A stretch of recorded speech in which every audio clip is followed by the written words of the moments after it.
ഈ poster design ചെയ്തതിന് ശേഷം ഒരുപാട് പേര് ചോദിച്ചൊരു ചോദ്യമാണ്, എങ്ങനെയാണ് ഇവിടെയുള്ള ലൈറ്റിംഗ് എഫക്റ്റ് കൊടുത്തിട്ടുള്ളതെന്ന്.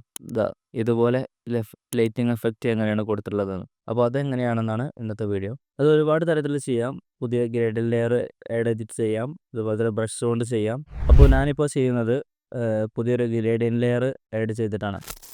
ആദ്യം അവിടെ ഉണ്ടായിരുന്ന ലെയറാണ് ഈ ലെയർ. അത് ഞാൻ തൽക്കാലത്തേക്ക് ഓഫ് ആക്കി ഇടുന്നുണ്ട്. അതിനുശേഷം താഴോട്ട് പോയതിനു ശേഷം ഇവിടെ ഇതിൽ ക്ലിക്ക് ചെയ്താൽ മുകളിൽ സോളിഡ് കളറിന് ശേഷം ഗ്രേഡിയൻ കളർ എന്നുള്ളൊരു ഓപ്ഷൻ വരുന്നത്. അപ്പോൾ അത് ഗ്രേഡിയൻ്റ് ആയിട്ടുള്ളൊരു പുതിയ ലെയർ ആഡ് ആവും. അപ്പോൾ ഇങ്ങനൊരു ബോക്സ് തുറന്നു വരും. അത് നമ്മൾ ഇവിടെ ക്ലിക്ക് ചെയ്തതിന് ശേഷം ഇവിടെ ബേസിക്സിൽ പോവുക. അതിനുശേഷം ഇവിടെ കളറിൽ നിന്ന് ട്രാൻസ്പെറൻറ്റിലേക്ക് പോകുന്ന ഓപ്ഷൻ ഉണ്ടാകും ഇവിടെ. അപ്പോൾ അത് സെലക്ട് ചെയ്യാം. സെലക്ട് ചെയ്തതിന് ശേഷം ഇവിടെ വന്നിട്ട് നമുക്ക് ആവശ്യമായ കളറ് പിക്ക് ചെയ്യാം. കുറച്ചുകൂടി ലൈറ്റ് കളറാണ് ഞാൻ ചൂസ് ചെയ്യണത്. നിങ്ങൾക്ക് ആവശ്യമുള്ള രീതിയിലുള്ള ലൈറ്റ്, ഇപ്പോൾ ഗ്രീൻ ലൈറ്റ് ആയിട്ടാണ് നിങ്ങൾക്ക് വേണ്ടതെങ്കിൽ ഗ്രീന് പിക്ക് ചെയ്യാം, അല്ലെങ്കിൽ ബ്ലൂ ലൈറ്റാണ് നിങ്ങൾക്ക് വേണ്ടതെങ്കിൽ ബ്ലൂ പിക്ക് ചെയ്യാം. ഓക്കെ, അപ്പോൾ എനിക്ക് ആവശ്യമുള്ളത് ഇപ്പോൾ ഏകദേശം ഒരു യെല്ലോയിഷ് ലൈറ്റാണ്. അതുകൊണ്ട് ഞാനൊരു മഞ്ഞ കളർ പിക്ക് ചെയ്തു.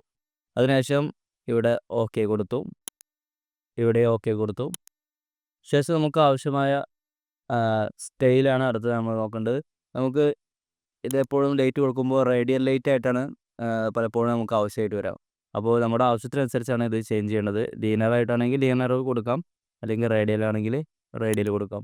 എനിക്കിവിടെ റേഡിയലാണ് വേണ്ടത്. ഈ ഒരു ഭാഗത്താണ് ലൈറ്റ് വരേണ്ടത്.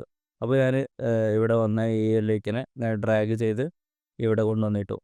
അതിനുശേഷം ഞാൻ വീണ്ടും ഇവിടെ വന്ന് അതിൻ്റെ അളവ് ഞാൻ ശരിയാക്കി. അതിനുശേഷം ഓക്കെ കൊടുത്തു.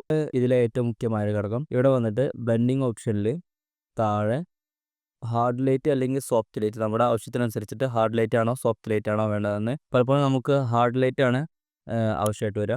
അപ്പോൾ ഞാനിപ്പോൾ ഹാർഡ് ലൈറ്റ് കൊടുത്തു. അതിനുശേഷം നോക്കുകയാണെങ്കിൽ അവിടെ ലൈറ്റ് വന്നിട്ടുണ്ട്. ഇത്ര സിമ്പിളായിട്ടാണ് ഇത് ചെയ്യുന്നത്. ഓക്കെ, ഇതുപോലത്തെ വീഡിയോസ് ഇനിയും കാണാൻ വേണ്ടിയിട്ട് ചാനൽ ഇപ്പോൾ തന്നെ ഫോളോ ചെയ്ത് സബ്സ്ക്രൈബ് ചെയ്ത് കൂടെ കൂടിക്കോളൂ.